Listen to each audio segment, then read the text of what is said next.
حضرت آدم अलैहिस्सलाम का जब पुतला बनाया गया मट्टी से, तो अल्लाह तबारक व तआला ने जिब्रील अमीन को हुक्म दिया कि ज़मीन से मट्टी लाई जाए। ठीक है। एक बात हमेशा याद रखें, ये बड़ी कमाल की बात है कि हम सब की मट्टी वहीं से ली गई है जहां पर हमारी तदफीन होनी है। अच्छा, इंसान की यानी जब मुझे जहां दफन होना है, जहां कब्र बनेगी, वहीं की मट्टी से इंसान को बनाया गया। ठीक है, ये कुदरत का एक बड़ा खूबसूरत उसूल है। तो अब इसमें एक इश्क वाली बात बताऊं कि सुभान अल्लाह, हजरत अबू बकर सिद्दीक रदी अल्लाह तआला और हजरत उमर फारूक की किस्मत देखें कि इनकी मट्टी वहीं से ली गई जहां से नबी पाक अलैहिस्सलाम की सुभान अल्लाह, यानी ये तीनों एक ही मट्टी से गोया इनकी वो तख्लीक जो है वही, और वहीं उनकी तदफीन हो गई नबी पाक के साथ। अल्लाह करे हमारी मट्टी भी मदीने की हो और हमें वहीं तदफीन नसीब हो। अच्छा, अब आते हैं दूसरी बात। लेकिन जब हजरत आदम अलैहिस्सलाम की मट्टी लेने के लिए जिब्रील अमीन आए ना दुनिया में, तो उन्होंने जब मट्टी के लिए एक मुट्ठी उठाई तो पूरी ज़मीन की जो ज़मीन की ऊपरी परत थी, ऊपरी लेयर थी मट्टी की, वो रोल होके समझ ले उनके हाथ में आ गई।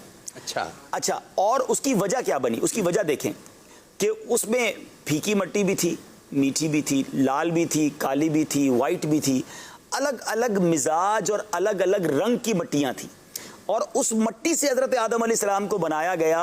तो अब देखें, हज़रत आदम की औलाद में आपको सख्त लोग भी मिलेंगे, नरम भी मिलेंगे, मीठे भी मिलेंगे, कड़वे भी मिलेंगे, लाल रंग के भी मिलेंगे, काले भी मिलेंगे, सफ़ेद भी मिलेंगे, ब्राउन भी मिलेंगे, हर किस्म के लोग दुनिया में हैं, लेकिन सब हज़रत आदम की औलाद से हैं, क्योंकि उनकी तख्लीक में ये सारे कलर्स की मट्टियाँ जो है ये शामिल हुई। अफ्रीका की मट्टी भी शामिल हुई, यूँ समझ ले, यूरोप की भी शामिल हुई, पाको हिंद की, एशिया की भी हुई, ताकि हर तरह की औलाद आदम हुई। तीसरी बात जो और दिलचस्प है, आदमी, हाँ आदमी, हम आदम से हैं आदमी।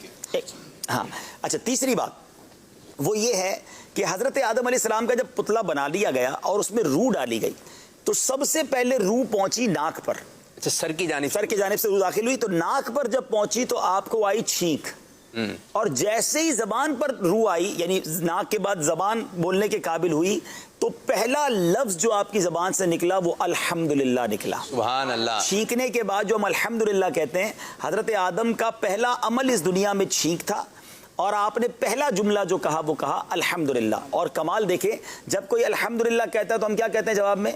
यरहमुकल्लाह। लेकिन हजरत आदम अलैहिस्सलाम ने जब अल्हम्दुलिल्लाह कहा तो उस वक्त जवाब देने वाला तो कोई नहीं था, तो अल्लाह तबारक व तआला ने यरहमुकल्लाह। सुभान अल्लाह, सुभान अल्लाह। ठीक है। अच्छा, फिर हजरत आदम अलैहिस्सलाम का जब पुतला बन गया ना, तो शैतान को जब पता चला कि अल्लाह ताला ने अपना खलीफा बनाया और अब इसको ज़मीन पर भेजा जाएगा और इसको ये ताज़ीम दी जाएगी, तो नफ़रत में शैतान ने उस पुतले पर थूक दिया। अच्छा, अब ये जो अब मज़े की बात आपको बताऊं, ये हमारे पेट पर जो नाफ बनी हुई है ना, ये नाफ पहले नहीं थी। हज़रत आदम अलैहिस्सलाम के जिस्म पर नाफ नहीं थी, नाफ मुबारक नहीं थी।